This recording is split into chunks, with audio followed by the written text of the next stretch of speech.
इसका मेन उद्देश्य ये है कि जो सरकार जो योजनाएं ला रही है और उससे क्या बेनिफिट्स हैं और उसका पार्ट बनने से क्या लाभ है। जैसा कि हम लोगों को पता है कि हमारा देश जो है एक डेवलपिंग नेशन है, तो जो डेवलप्ड कंट्रीज़ हैं और डेवलपिंग नेशंस में डिफरेंस मेन क्या है कि वहाँ की इकॉनमी टोटली फॉर्मलाइज्ड है। अपने यहाँ अभी भी इकॉनमी में इनफॉर्मल सेक्टर का रोल बहुत ज़्यादा है। तो जीएसटी एक बहुत बड़ा टूल है इकोनॉमी के फॉर्मलाइजेशन का। तो फॉर्मलाइजेशन कब होगा? जब जितना आदमी हमारा इनफॉर्मल सेक्टर में है वो सिस्टम का पार्ट बनेगा। तो जीएसटी इसी उद्देश्य की पूर्ति के लिए लाया गया था। पूरे देश में आप कहीं भी माल लाते थे, कहीं भी माल बेचते थे, हर स्टेट के अलग कानून थे, कहीं चेक पोस्ट थी, कहीं नहीं थी, वैरायटी ऑफ फॉर्म्स थे। तो वो कहीं ना कहीं जो कंप्लायंस का बर्डन था बहुत ज़्यादा व्यापारियों को बढ़ा देते थे और वो व्यापार के एक्सपेंशन में बहुत हिंड्रेंस क्रिएट करते थे। क्योंकि अगर किसी को सपोज एक वर्क कॉन्ट्रैक्टर है, उसको एक कॉन्ट्रैक्ट यहाँ यूपी मिला, दूसरा राजस्थान में मिला, तीसरा हरियाणा में मिला, तो उसको 3 जगह की लॉ की कंप्लायंस के लिए 3 अलग अलग जगह के प्रोफेशनल्स को एंगेज करना पड़ता था और वहाँ के कानून समझने पड़ते थे। जीएसटी ने इन सब चीज़ों को समाप्त करते हुए वन नेशन वन टैक्स का कॉन्सेप्ट लाया और एक कॉमन पोर्टल है जिस पर सारी चीज़ें अवेलेबल हैं।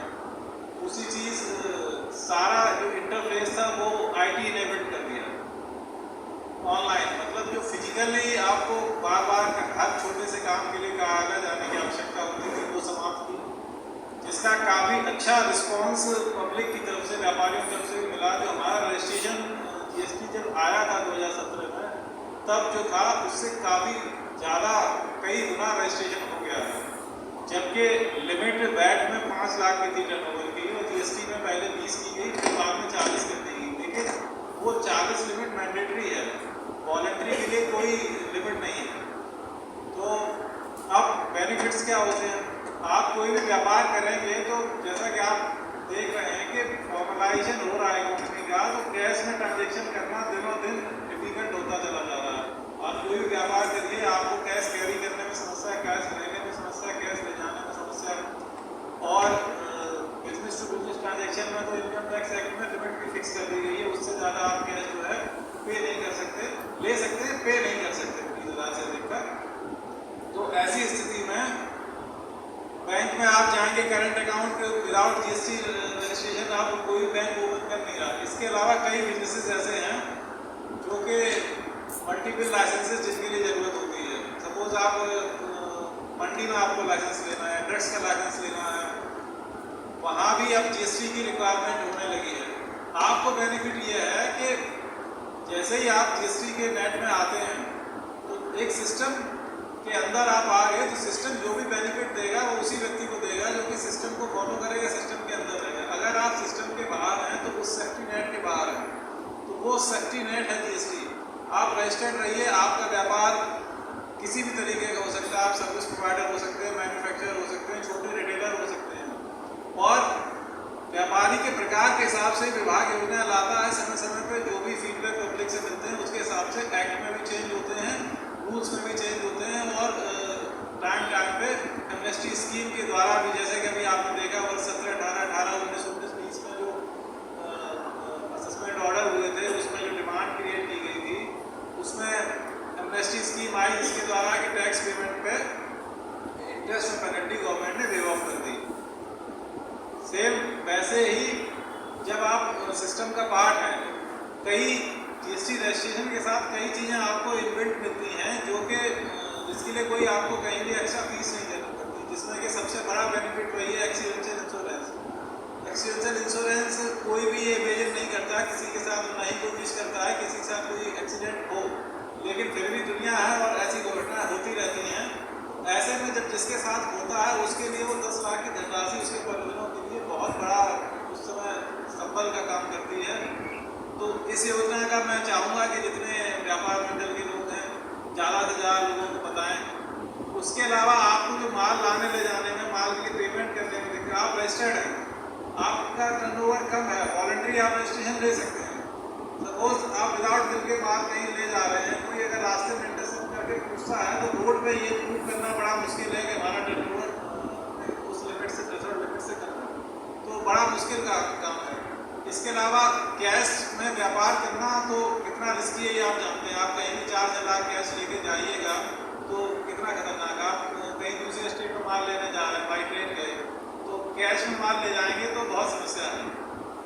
तो इन सब चीज़ों को फॉर्मलाइज करने के लिए जीएसटी है और जीएसटी का बेनिफिट लीजिए। अब इसमें जो बहुत छोटे व्यापारी हैं, पहले वैट के टाइम पे कंपोजिशन की लिमिट 50 लाख हुआ करती थी, फिर जीएसटी आया तो 75 लाख, फिर 1 करोड़, फिर 1.5 करोड़। आज की तारीख में जिनका वार्षिक टर्नओवर 1.5 करोड़ है और जो कि यूपी से बाहर कहीं भी व्यापार करके माल नहीं बेचते हैं, केवल विद इन स्टेट सेल करते हैं, उनके लिए गवर्नमेंट के द्वारा कंपोजिशन स्कीम लागू की गई है, जिसमें आपको क्वार्टरली टैक्स देना है और रिटर्न केवल एक फाइल होना, वो एनुअली।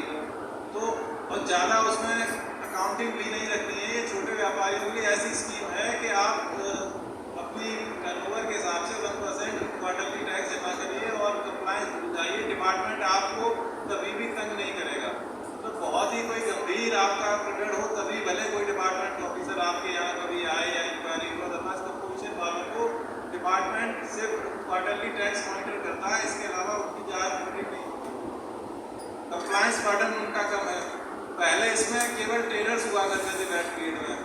जीएसटी में मैन्युफैक्चरर्स को भी उसका पार्ट बना दिया गया। जो छोटे मैन्युफैक्चरर्स हैं वो इसका लाभ ले सकते हैं। उसके बाद में सर्विस सेक्टर्स के लीडर्स के लिए अप टू 50 लाख टर्नओवर ये कंपोजिशन स्कीम आ गई। तो ये बेनिफिट भी आपको है। अपन जी के जब आप करते हैं, एक बार